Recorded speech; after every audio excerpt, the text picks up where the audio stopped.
In the 1970s, Christmas decoration filled American homes with objects that felt permanent and familiar.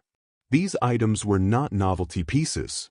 They were part of daily December life, purchased at hardware stores, five-and-dime shops, and supermarket aisles. Families unpacked them every year without question. Today, many of these decorations have vanished, and younger generations have never seen them in use. This video uncovers 10 Christmas decorations from the 1970s that quietly disappeared from homes and traditions. Each object reflects safety concerns, manufacturing changes, and shifting tastes. Watching carefully reveals how ordinary holiday objects can fade from memory without warning completely. Part 1 examines tinsel icicles, a defining Christmas decoration of the 1970s. These thin metallic strands were hung one by one from tree branches, creating a shimmering curtain of reflected light. Most were made from aluminum or plastic coated with metallic paint. In many American households, children were taught to place each strand carefully, treating the process as a holiday ritual rather than a chore. Stores sold icicles in flat cardboard boxes, and a single package was expected to last for years. Tinsel icicles became popular because they amplified the glow of incandescent tree lights, which were dim by design. The decoration transformed modest trees into dazzling centerpieces. However, the same materials that made icicles shine also created problems. Aluminum strands conducted electricity. If a strand slipped into a light socket, it could cause a short circuit. Plastic versions introduced choking risks for pets and small children. By the mid to late 1970s, safety warnings increased, and manufacturers quietly reduced production. Environmental concerns also played a role. Tinsel icicles were disposable and difficult to recycle. After the holidays, they were often swept up and thrown away. As artificial trees became more common and safety standards tightened, retailers shifted toward safer ornaments. By the early 1980s, tinsel icicles had largely disappeared from mainstream stores. Despite their disappearance, tinsel icicles represent a period when Christmas decoration favored spectacle over caution. They reflect a time when holiday beauty accepted risk as routine. Understanding why they vanished helps explain how everyday traditions can end without ceremony, leaving behind only faint memories and scattered photographs. For many families, the annual handling of these fragile strands became a lesson in patience, care, and shared responsibility. The object itself mattered less than the quiet moment it created, one that disappeared along with the decoration over time nationally. Part 2 focuses on the aluminum Christmas tree, a symbol of modernity in the 1970s. These trees were constructed from thin aluminum branches attached to a central pole, creating a rigid and reflective shape. They were marketed as cleaner and safer than natural trees because they did not shed needles or require watering. Many families viewed them as practical investments meant to last for decades. Aluminum trees were not designed to be decorated in traditional ways. Electric lights were discouraged due to fire and shock risks. Instead, families used rotating color wheels placed near the base. As the wheel turned, colored light washed over the metallic branches, transforming the tree without physical ornaments. This created a silent, mechanical display that felt futuristic at the time. Despite their popularity, aluminum trees faced growing criticism. Their industrial appearance clashed with ideas of warmth and tradition that many families still associated with Christmas. Storage also became an issue.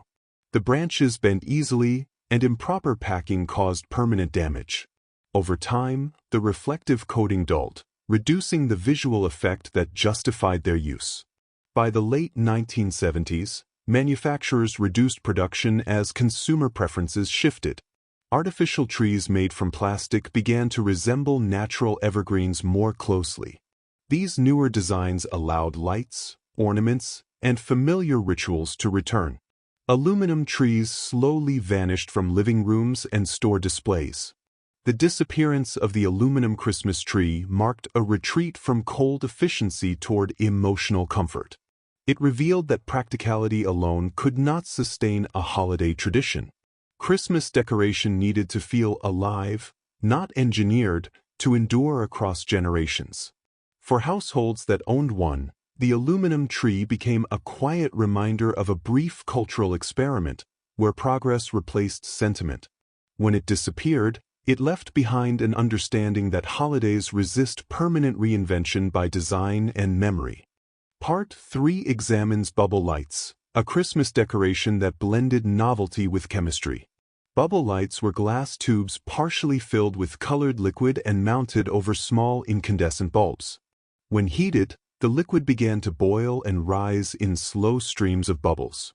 In the 1970s, these lights were placed on trees, windowsills, and mantels, admired for their motion rather than their brightness. Bubble lights appealed to families because they introduced movement into otherwise static displays. The bubbling effect felt magical, especially in darkened living rooms during evening hours. Manufacturers promoted them as reusable decorations, and many households stored the fragile glass tubes in their original boxes each year. Despite their charm, bubble lights carried significant risks. The glass was thin and easily cracked. The internal liquid, often methylene chloride or similar compounds, posed health concerns if leaked. Heat from the bulbs increased the risk of breakage, especially when left on for extended periods. Electrical standards of the time offered limited protection. As safety regulations tightened in the late 1970s, bubble lights faced increasing scrutiny. Replacement parts were difficult to find, and broken sets were rarely repaired. Plastic lighting options offered cheaper and safer alternatives. Retailers gradually removed bubble lights from shelves without formal announcements. The disappearance of bubble lights reflects a shift away from decorative effects that relied on heat and fragile materials. Their quiet exit marked the end of a period when wonder was created through physical processes rather than safety assurances. Today, their absence signals how easily fascination can be replaced when risk outweighs tradition. Part 4 examines electric window candles with exposed bulbs, a common sight in American homes during the 1970s. These candles were typically made from plastic tubes mounted on small bases, with a visible incandescent bulb forming the flame. Families placed them in windows to signal the holiday season to neighbors and passers-by. In many towns, rows of glowing windows created a shared visual rhythm after sunset. Window candles were valued for their simplicity and symbolism. They required little decoration and suggested warmth, welcome, and continuity. Most sets were plugged into wall outlets or connected by extension cords that ran along window frames. At the time, few households questioned the safety of this arrangement. The exposed bulbs generated significant heat. Plastic candle bodies often discolored or warped after repeated use. Curtains and window trim increased fire risk, especially when candles were left on overnight. Electrical cords lacked modern insulation standards, and switches frequently failed after several seasons. By the late 1970s, fire safety organizations began discouraging the use of exposed bulb window candles. Manufacturers responded by redesigning products or discontinuing them entirely. Enclosed bulbs and later battery-powered alternatives replaced the original designs. Stores phased out the older models without public notice. The disappearance of exposed bulb window candles illustrates how shared visual traditions can vanish quietly. What once unified neighborhoods through light was replaced by safer designs that carried less risk but also less presence. Their absence marked a shift toward caution over communal display during the Christmas season. Part 5 focuses on flocked artificial Christmas trees, a popular decoration in the 1970s. These trees were coated with a white, snow-like material applied through adhesive sprays. Manufacturers marketed flocking as a way to recreate a winter landscape indoors, especially in regions where snowfall was rare. Many families purchased pre-flocked trees or applied flocking at home using commercial kits. At first, flocked trees created a dramatic visual effect. Branches appeared heavy with snow, and colored lights reflected softly against the white coating. However, The material introduced practical problems. The flocking shed continuously. White particles collected on floors, furniture, and clothing. Each season, trees appeared thinner as the coating slowly fell away. Health and safety concerns followed. Early flocking compounds often contained chemical adhesives that released odors and dust. In enclosed living rooms, these particles irritated eyes and lungs. Fire risk was also present. Although marketed as flame-resistant, older flocking materials could ignite under prolonged heat exposure from lights. By the late 1970s, consumer complaints increased. Cleaning flock trees became a yearly frustration. Storage caused further damage as the coating cracked and crumbled. Manufacturers began offering artificial trees with molded white tips instead of full flocking. Flocked trees gradually disappeared from mainstream stores. Their decline reflected a growing awareness of indoor air quality and product durability. The decoration promised winter beauty but delivered inconvenience and risk. Their disappearance shows how visual appeal alone cannot sustain tradition. When maintenance outweighs meaning, even popular decorations fade quietly from holiday homes and memory. Part 6 examines lighted Christmas tree toppers, a decoration that reached peak popularity in the 1970s. These toppers were often molded from plastic and shaped as stars, angels, or abstract bursts of light. Inside, a single incandescent bulb or small wiring system powered the glow. The topper was placed directly onto the tallest branch, making it the most elevated electrical point on the tree. Families valued lighted toppers because they completed the tree visually. The glowing figure drew attention upward and unified the entire display. However, the design introduced several hazards. The weight of the topper often bent or broke the upper branches. Electrical connections were unstable, relying on exposed plugs or thin internal wires. Heat buildup was a common issue. Plastic casings trapped warmth from the bulb, causing warping and discoloration over time. In some cases, the material softened enough to shift position, increasing the risk of contact with dry branches. Replacement bulbs were difficult to match, and malfunctioning toppers were frequently discarded. By the late 1970s, safety standards for holiday lighting became stricter. Manufacturers reduced production of electrically powered toppers and promoted non-lighted alternatives. Traditional stars and angels without internal wiring became more common and were easier to store and maintain. The disappearance of lighted tree toppers reflects a broader move away from decorations that combined elevation, heat, and electricity. Their decline marked a shift toward simpler finishing pieces that carried symbolic meaning without added risk. For many households, removing the glowing topper changed the tree's character. The highest point became quieter, signaling a subtle change in how visual emphasis was balanced during Christmas celebrations. Part 7 focuses on lead-based tinsel garlands, a decoration widely used in the 1970s. These garlands were thicker and heavier than tinsel icicles and were wrapped around trees, stair rails, and door frames. Their weight allowed them to drape smoothly, creating a dense metallic shine that reflected indoor lighting. Many families reused the same garlands for years due to their durability. The presence of lead gave these decorations flexibility and weight. At the time, this was considered a practical advantage. However, lead also introduced serious health risks. Handling the garlands transferred residue to hands and surfaces. Children and pets were especially vulnerable through contact and accidental ingestion. During the 1970s, awareness of lead exposure increased through studies and public health warnings. Household products containing lead came under scrutiny. Decorative garlands were included in this reassessment, particularly those used around food, flooring, and children's play areas.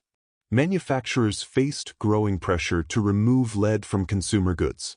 Producing safer alternatives increased costs, and many companies chose to discontinue heavy metallic garlands altogether.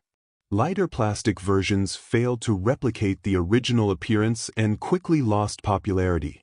By the early 1980s, lead-based tinsel garlands were no longer sold in major stores. Their removal was quiet but decisive. Few public announcements were made, and remaining stock was discarded or stored away. The disappearance of these garlands demonstrates how unseen materials can determine the fate of familiar objects. What once symbolized abundance and shine was undone by the realization that beauty carried hidden harm within the home. Part 8 examines plastic nativity blow molds, a popular holiday decoration in the 1970s. These three-dimensional figures were made from molded plastic and often included Mary, Joseph, baby Jesus, and the surrounding animals. Manufacturers designed them to be illuminated from within by small incandescent bulbs, creating a glowing outdoor display. Families placed these figures on lawns, porches, or near entrances, creating miniature scenes visible to neighbors and passers-by. The appeal of blow mold nativity sets lay in their durability and ease of use.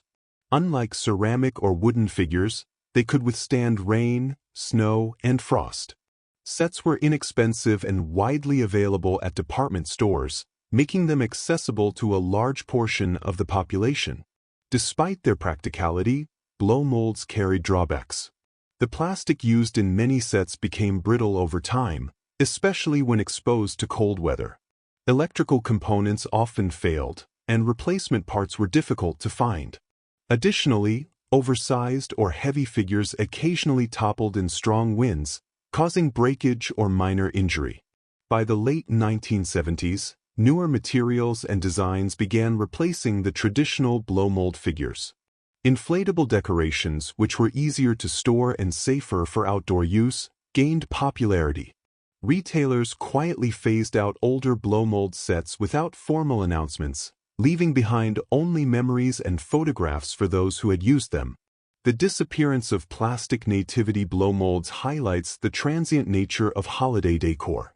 While they once symbolized accessibility and community display, changes in materials, safety standards, and consumer preferences ensured their quiet exit from American lawns.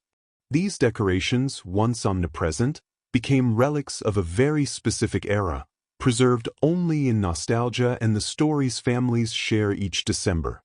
Part 9 examines doorway bead garlands, a decoration commonly found in American homes during the 1970s. These garlands consisted of long strands of colorful plastic beads strung together and suspended in doorways, often swaying when people passed through. They were inexpensive, reusable, and added a sense of movement and festivity to hallways and entrances. Many families used them to delineate spaces or create a playful barrier between rooms during holiday gatherings. Bead garlands were valued for their tactile and visual appeal. The movement of beads reflected light from nearby lamps or tree lights, creating a subtle shimmer throughout a room. Children often enjoyed walking through them, producing a soft rustling sound that became part of the household's holiday ambience. Despite their charm, doorway bead garlands carried practical drawbacks. Strands could become tangled easily, and broken beads were difficult to replace. Small pieces posed choking hazards for young children and pets. Over time, the plastic became brittle and faded, diminishing both appearance and structural integrity. By the late 1970s, consumer interest in these decorations declined. Newer options, such as ribbon swags and lightweight curtain-style decorations, provided a safer and longer-lasting alternative. Retailers gradually removed bead garlands from shelves without major announcements, signaling the end of their widespread use. The disappearance of doorway bead garlands demonstrates how simple, low-cost decorations can vanish quietly as tastes and safety standards evolve. They once brought motion, color, and sound into homes, but changing expectations for durability and child safety ensured their retirement. For many households, the strands of plastic became a fleeting memory of playful, festive spaces no longer seen during Christmas. Part 10 examines cardboard village displays, a cherished but now rare Christmas decoration of the 1970s. These sets consisted of intricately printed cardboard buildings, churches, homes, shops, often with snowy rooftops and painted details. Families assembled the pieces on mantels, tables, or under trees to create miniature holiday towns. Small electric lights threaded through select buildings enhanced the scene, casting a warm glow across the village. Cardboard villages were popular because they offered a detailed, festive atmosphere at low cost. Each year, families added new buildings or rearranged layouts, creating a seasonal tradition that encouraged creativity and attention to detail. Children often helped with assembly, learning patience and spatial awareness. Despite their appeal, cardboard villages had limitations. The material was fragile, humidity, spills, or mishandling could easily damage buildings. Electrical components were prone to short circuits, especially if wires frayed or bulbs overheated. Storage also posed a challenge, as the sets required careful packing to prevent bending or tearing. By the late 1970s, other materials, such as molded plastic and ceramic, became more popular. These alternatives were sturdier, safer for electrical use, and easier to maintain over multiple holiday seasons. As a result, cardboard village displays gradually disappeared from store shelves, leaving only the memory of their seasonal charm. The quiet decline of cardboard villages illustrates how tradition can fade when practical limitations outweigh sentimental value. What once brought miniature towns to life in American homes slowly vanished, preserving its legacy only in photographs, memories, and the nostalgic stories of those who carefully arranged each paper rooftop during holidays long past. The 1970s left a distinctive mark on American Christmas traditions, filled with decorations that dazzled, moved, and sometimes carried hidden risks. From tinsel icicles to cardboard villages, these items reflect a period when holiday beauty embraced spectacle, innovation, and occasional imperfection. Their disappearance was not sudden but quiet, guided by safety concerns, evolving tastes, and material limitations. Understanding these vanished decorations allows us to glimpse the values, aesthetics, and daily experiences of families decades ago. Remembering them preserves a part of cultural history, showing how even ordinary holiday objects can hold meaning long after they have disappeared from homes.